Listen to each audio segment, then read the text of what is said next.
Um novo mercado agrícola. Este é o assunto de hoje com o especialista em agronegócio, José Carlos de Lima Júnior. Bom dia, José Carlos. Bom dia, Liz. Bom dia, ouvintes da Rádio CBN Ribeirão. José Carlos, como que funcionam esses acordos de livre comércio entre os países? Esses acordos de livre comércio entre países é uma forma de você agilizar a transação de mercadorias através, digamos, aí de países que têm interesses em comuns. Ele aconteceu principalmente depois do acordo aí de redução de tarifas que ocorreu aí depois da Segunda Guerra Mundial, lá em 47, e ele se formalizou através da OMC, da criação da Organização Mundial do Comércio. E hoje é uma necessidade muito importante, que são as organizações, através de blocos econômicos, com o objetivo de redução tarifária e assim facilitar a transação de mercadorias e serviços. E isso é cada vez mais comum entre as nações.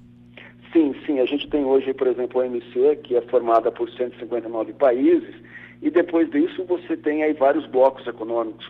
A Comunidade Comum Europeia, hoje formada por 17 países, é um bloco econômico. Nós temos a NAFTA, formada aí pelos Estados Unidos, México e Canadá, que é um outro bloco econômico. O próprio Mercosul, na qual o Brasil faz parte, é um bloco econômico.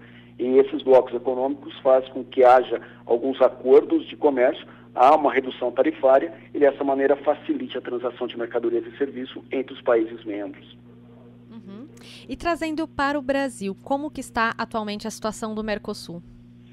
Então, esse é um grande problema. O Mercosul, no papel, ele ainda não saiu para a vida prática. Esse é um grande problema, uma grande crítica que nós temos que fazer. Desde quando ele muitas existe? Coisas para se evoluir.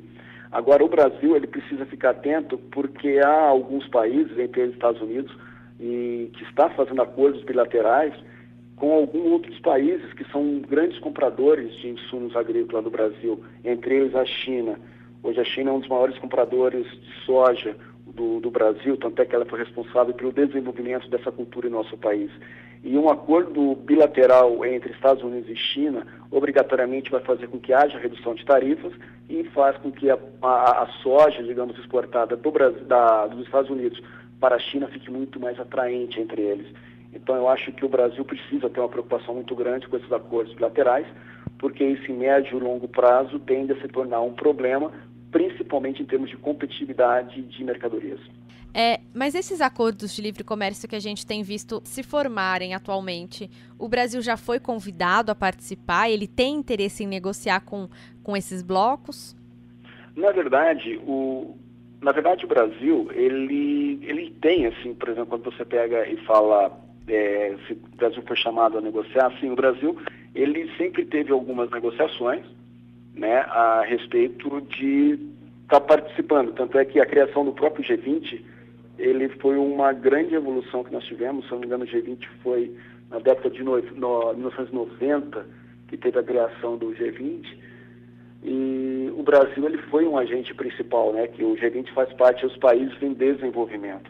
Então o Brasil, ele é sim um país relevante e ele é chamado sempre, pelo menos nessa parte dos grupos dos países em desenvolvimento, ele é relevante nesse processo. Mas não é interessante para o Brasil participar? Ao contrário, acho que é fundamental o Brasil ter esses acordos bilaterais e, mais do que isso, desenvolver os blocos econômicos. Tem uma coisa que é importante ser considerada, que é o seguinte: existe uma hierarquia que é a OMC, quando você considera a Organização Mundial do Comércio. Quando um país entra, ele consegue ter acesso à OMC, ele tem acesso, digamos, a 159 países membros. Quando você desce para os blocos econômicos, que é um nível, digamos, intermediário, você tem acesso aos países que acabam assinando esses acordos. No caso, se a gente for considerar aí, a Comunidade Europeia, são 17 países membros. E quando você desce para um acordo bilateral, são 2 países que fazem parte, digamos, o Brasil, junto com outro país, como é o caso agora que eu citei, Estados Unidos e China. Para o Brasil é interessante, é fundamental o Brasil ter acordos bilaterais, assim como é fundamental para o Brasil fazer com que o Mercosul realmente saia do papel e ele possa, digamos aí, se desenvolver cada vez mais. Tá ok, José Carlos de Lima Júnior, obrigada pela sua participação, até a próxima semana. Obrigado, Liz, agradeço a oportunidade e desejo a todos os ouvintes da CBN que tenham um bom dia.